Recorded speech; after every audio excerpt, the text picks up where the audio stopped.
Welcome back. Still got loads more to come, including our great debate on fans leaving early. If you want to get involved, you can. You can tweet us at London Live, #kicks off. But I'm now joined by Sophia De Stefano to chat boxing. Sophia, welcome. Hello, Jason. Now, you were at the fight, David Haye, of course, in his first comeback fight, 2 minutes 11 seconds. What was it like? Oh, it was incredible. The atmosphere was honestly the best I've ever been to at the O2, and it was quite interesting because he obviously had this big 3.5-year layoff.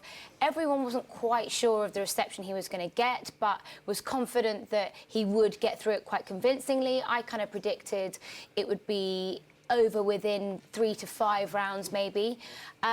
Demolished him first round.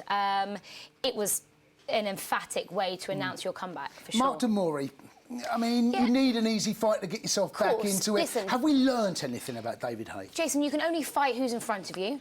Mark Demori hadn't been beaten in 11 years, was ranked in the top 10 by the WBA, 26 knockouts out of 30 wins. He's not a complete bum. Have we learnt something? Yeah, we have, because David Haye came in to this fight career heaviest. He was still quick. He still picked the punches. His timing was good. His shots obviously were incredibly powerful, as Mark Demori realised as he was lying flat on the canvas. So, yeah, I think we have learnt. But obviously, the opponents and the calibre of opponents need to significantly step up now. And then everyone's also then suddenly jumping on the bandwagon of him fighting Anthony Joshua. Naturally, that's going to be something that we're going to want to see.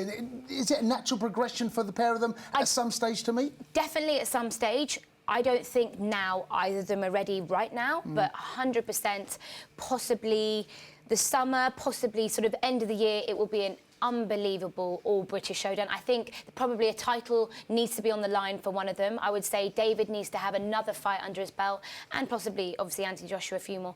You know, he's only been a pro 2 years. Well, actually, in the time that he's been out, David Haye, Anthony Joshua had his entire has developed. career. So I think we need to be mindful of that.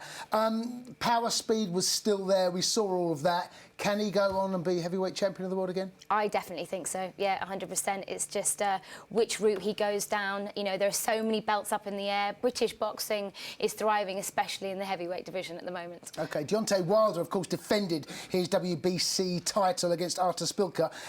9th round knockout. He wasn't that impressive, Deontay Wilder. No, he was slightly rocked, and I think he was certainly threatened somewhat throughout the fight. Obviously, it was some people had Spencer ahead on the card, but obviously impressive knockout in the 9th round. And then, obviously, Mr. Fury jumps in the ring and I am glad you mentioned that, Sophia. It all Have up. a look at these. These are some quotes, and it was comical in the end. Love him, hate him, you cannot ignore him. Here's what Tyson Fury had to say in the ring, on the microphone, nose to nose with Deontay Wilder. Anytime, any place, anywhere, I'll fight you in your back garden.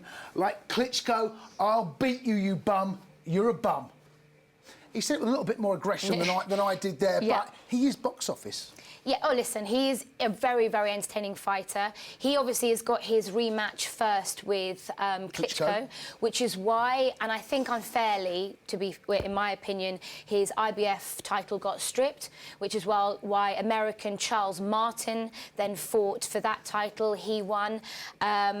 I think a fight between Deontay Wilder and Tyson Fury would be fantastic. It's a unification fight.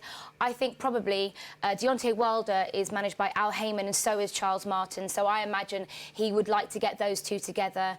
Then obviously that makes the fight even more exciting, because if Deontay Wilder has got the IBF and the WBC, then fights Fury, it's fireworks. It's always Sophia, fun. You're selling it to me. I mean, where's my pay-per-view button? I want to press that button already. I want to see that fight. But that fight will be incredible. One thing that struck me a little bit about Deontay Wilder, he didn't look that capable on his feet. He looked a little bit heavy. He didn't seem to move his feet. And watching David Haye, even previously, he's much lighter on his feet. He's much more nimble. Again, Tyson Fury, he's a little bit cumbersome. I mean, when I'm thinking about Deontay Wilder and Fury, it looks quite a good match, the styles. Yeah, very. But also the other thing is, I think eventually, also down the line, potentially, David has said, Tyson Fury has said he will not fight David Haye under no circumstances. But as David said in his press conference after the fight, money talks. Yes, of course. And it certainly does. Yes, of course. So that's another potential. It should have happened twice before, but injury prevented the fight on David Haye's behalf. So I think that's another great British fight down the line as well. We're talking a great British fight. Carl Frampton, Scott Quigg, their World Super Bantamweight Unification World title fight is now going to be shown on Showtime in the USA on February the 27th. We got 12 world champions, British world champions. Is this now the stellar year? Of and course. a stellar time for and British fighters. And the fact that Showtime want to get involved and airing all over America, they're looking in and going, hold on a second, we want a little piece of this, British boxing action. Yeah, that's going to be an incredible fight. February the 27th, up in Manchester, unification fights. You don't get any bigger than that fight. England versus Ireland. Yeah. It's going to be feisty, to say the least. British boxing is in rude health.